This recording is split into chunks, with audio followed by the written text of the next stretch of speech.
Thermodynamics of black body radiation. What is a black body radiation? When energy radiation is falling on a body, there are three actions may take place that may reflection, absorption or may transmission. Now here we are discussing a body which do not transmit but which can absorb. There is a body, it will either absorb or reflect. When radiation is incident on a body, it will absorb the radiation as indicated in the figure. Absorption of radiation increases the temperature of the body and radiate energy out to the body. Absorption takes place when the temperature of the surrounding is greater than the temperature of the body. The radiation contains the energy in all wavelengths. We can define a perfectly black body as a body which absorbs 100% of total energy radiation which is incident on it, or it absorbs radiation in all wavelengths. If the temperature of the body increases, then it will start emission. A perfectly black body emits all wavelengths, that is, it can absorb as well as emit all wavelengths. One of the most important applications of the Bose-Einstein statistics is to investigate the equilibrium properties of black body radiation. Bose-Einstein statistics describe a collection of non-interacting indistinguishable particles occupy a set of available energy states. We can analyze such a system in two different views. One is the system as an assembly of harmonic oscillator with quantized energies. Second one as a gas of identical indistinguishable quanta, the so-called photons. There are several laws regarding the radiation density from a black body. Rayleigh-Jean's law, Planck's law, Wien's law, Stefan's law, etc. According to Rayleigh-Jean's law, the radiation density emitted by a black body is given by rho is equal to 8 pi kT nu square divided by c cube.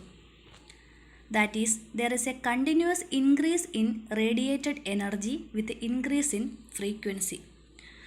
But there is an error in the short wavelengths in Rayleigh-Jean's law for the energy emitted by an ideal black body, which is called ultraviolet catastrophe or Rayleigh-Jean's catastrophe. That is, low wavelengths, the radiation density reaches infinity. Consider the frequency versus radiated intensity graph according to Rayleigh-Jean's law. We can see that there is a continuous increase in intensity of radiation with the increase in frequency. Max Planck derived a correct form of the intensity of spectral distribution function and is given by rho is equal to 2hc square divided by lambda raised to 5 into 1 divided by e raised to hc by lambda kt minus 1. He solved the high frequency error in the Rayleigh-Jean's law. The result is given through a graph below. We can see that in this figure there are three curves which indicates Rayleigh-Jean's law, Planck's law and Wien's law.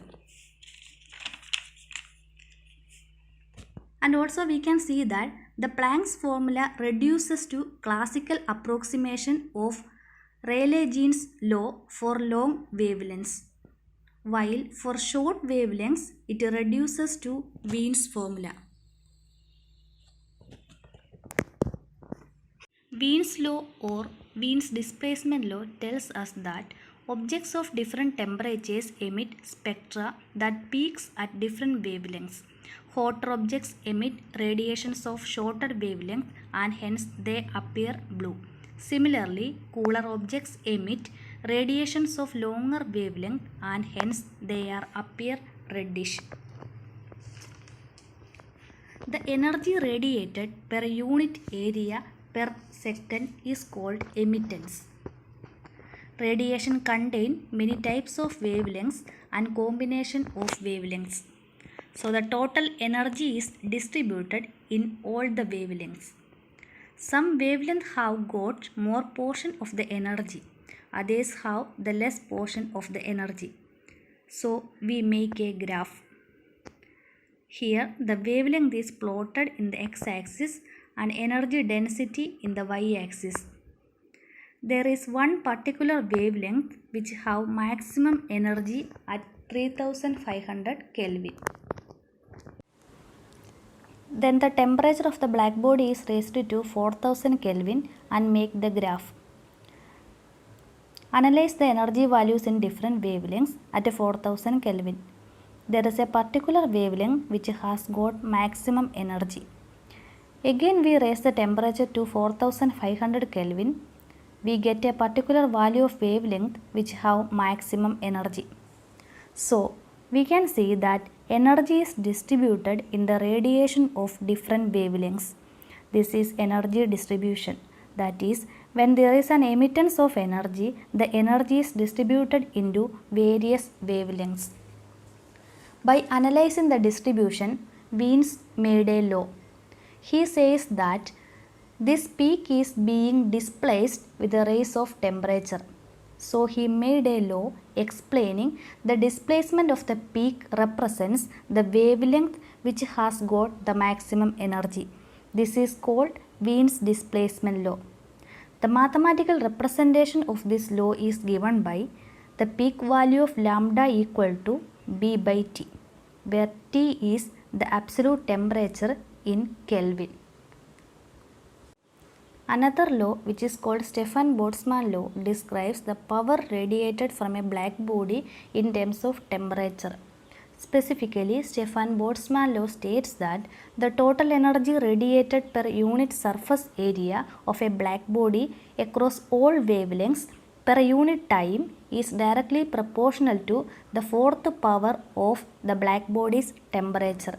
That is, it is proportional to sigma T raised to 4, where sigma is called Stefan's constant and its value is given by pi square k raised to 4 divided by 60 h cut cube c square, which is equal to 5.670 into 10 raised to minus 8 Weber meter raised to minus 2 Kelvin raised to minus 4.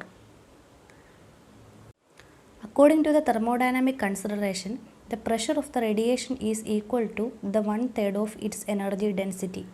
Substitute this in the equation of entropy, we get S is equal to 4U by 3T. Wiens law problem. A distant star has a surface temperature of 25,000 Kelvin. What color is the light that it emits? We know, according to Wiens displacement law, lambda peak into T is equal to 2.9 into 10 raised to minus 3 meter Kelvin. That is, lambda p is equal to 2.9 into 10 raised to minus 3 meter Kelvin divided by T, which is equal to 2.9 into 10 raised to minus 3 meter Kelvin divided by 25,000 Kelvin. And we get lambda p is equal to 1.16 into 10 raised to minus 7 meter or 116 nanometer, which falls into the range of ultraviolet radiation. Examine the electromagnetic spectrum. Here the x-axis corresponds wavelength of electromagnetic wave and y-axis corresponds to the intensity of radiation. We can conclude that in the visible region, blue light will have the greatest intensity and so it will be the color we observe.